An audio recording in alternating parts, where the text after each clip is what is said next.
이 전통 게임이에요? This is traditional game. 아니 옛날에 원래는 신고 있던 슬리퍼를 이렇게 해서 맞춘 거 아니에요? Before yung dati yung suot, kaya pag naglalaro sila, isisipa na na, at yan yung naging game. Yes, because in the Philippines, it's hot weather, right?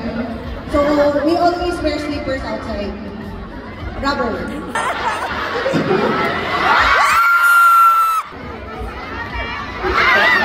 Kaya sinasabi ko talagang kung may mga gwapo sa arap, nawawala ka sa sarili mo.